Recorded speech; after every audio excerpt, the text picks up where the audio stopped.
आजकल की लड़कियों को जिंदगी की सीख देने वाली कहानी, दुनिया की सच्चाई दिखाने वाली कहानी।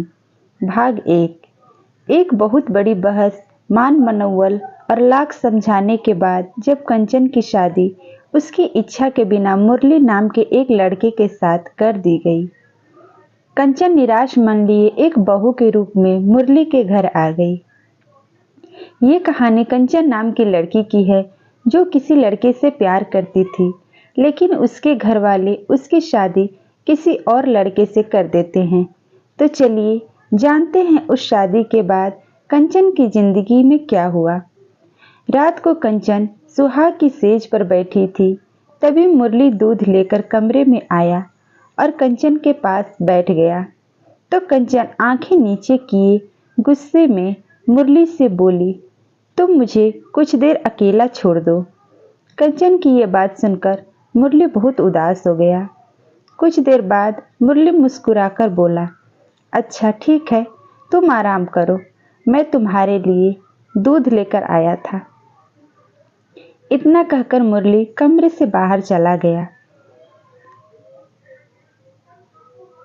कंचन को आश्चर्य हुआ कि इसने मुझ पे हक जताकर झगड़ा क्यों नहीं किया, क्योंकि वो चाहती थी कि झगड़ा लड़ाई हो ताकि वो मुरली से तलाक ले सके।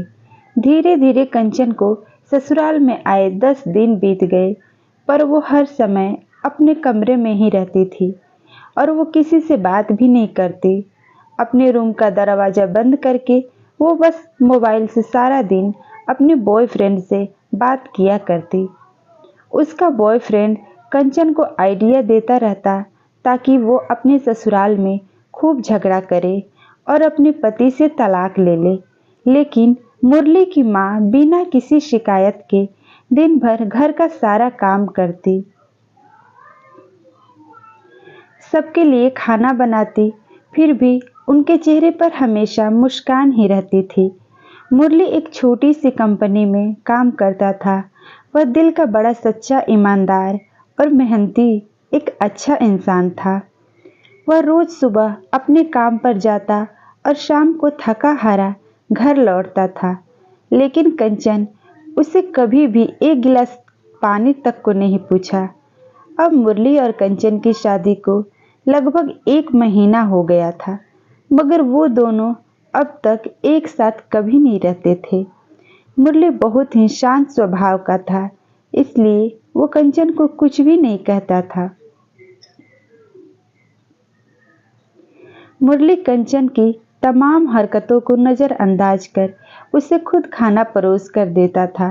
कंचन अपना खाना अपने कमरे में अलग बैठकर खाती थी।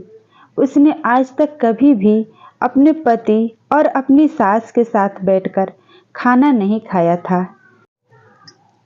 शादी के समय कंचन के पिता उसको एक स्कूटी दिए थे, तो कंचन उसी स्कूटी से मुरली के ऑफिस जाते हैं अपने बॉयफ्रेंड से मिलने उसके पास पहुंच जाती और मुरली के आने से पहले ही अपने घर वापस आ जाती थी।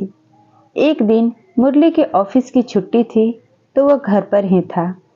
तो कंचन ने घर में लड़ाई झगड़ा करने की सोची और अपनी सास के बनाए गए खाने की बुराई करती हुई उनको बहुत ही उल्टा सीधा बोलने लगी। ये सब देखकर मुरली को गुस्सा आ गया और गुस्से में आकर उसने कंचन पर हाथ उठा दिया, पर मुरली की माँ उल्टा मुरली को ही डांटने लगी। इधर कंचन को तो बस एक झगड़े का ही बहाना चाहिए था, जो कि उसे अब मिल गया था। बस फिर क्या था, कंचन बिना किसी से कुछ भी बोले स्कूटी लेकर अपने बॉयफ्रेंड से मिलने चली गई और उससे बोली कि बस अब एक पल भी मुझे उस घर में नहीं रहना है। मैं अब उन लोगों के बीच बिल्कुल नहीं रहना चाहती। दम घुटता है मेरा वहाँ पे। और आज तो उस गंवार ने मुझ पर हाथ भी उठा दिया। कंचन का बॉयफ्रेंड उसके इन हालातों का फायदा उठाकर अपनी चालाक बुद्धि का इस्तेमाल करते हुए बोला, मैं तो तुम्हें कब से कह रहा हूँ कि तुम कहीं दूर भाग चलो मेरे साथ, मगर तुम हो कि आजकल में ही लगी रहती हो। कंचन ने कहा, शादी के दिन मैं भागकर तुम्हारे पास ही तो आई थी तब तुमने ही तो यह कहकर वापस लौटा दिया था कि खाली हाथ हम दोनों कहाँ तक भागेंगे। बॉयफ्रेंड बोला, हाँ तो क्या कहता मैंने तुमसे पहले ही कहा था कि कुछ पैसे और गहने साथ लेकर आना, और तुम हो कि खाली हाथ ही मेरे पास आ गई थी। आखिर दूर एक नई जगह पर एक नई जिंदगी की एक नई शुरुआत करने के लिए पैसे तो चाहिए ही ना। मैंने कुछ गलत तो नहीं कहा था। और हाँ, जब भी मैं तुम्हारे पास आता हूँ और तुम्हें छूना चाहता हूँ, प्यार करना चाहता हूँ, तो तुम्हारे नखरे शुरू हो जाते हैं।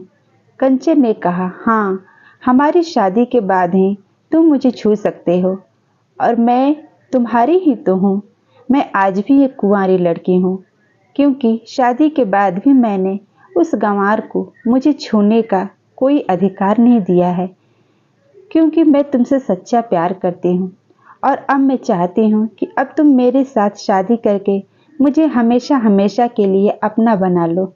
दोस्तों, आगे की कहानी अगली वीडियो में। ये कहानी आपको कैसी लगी कमेंट में ज़रूर लिखें। कहानी पसंद आई हो तो लाइक शेयर करें और चैनल को सब्सक्राइब करें।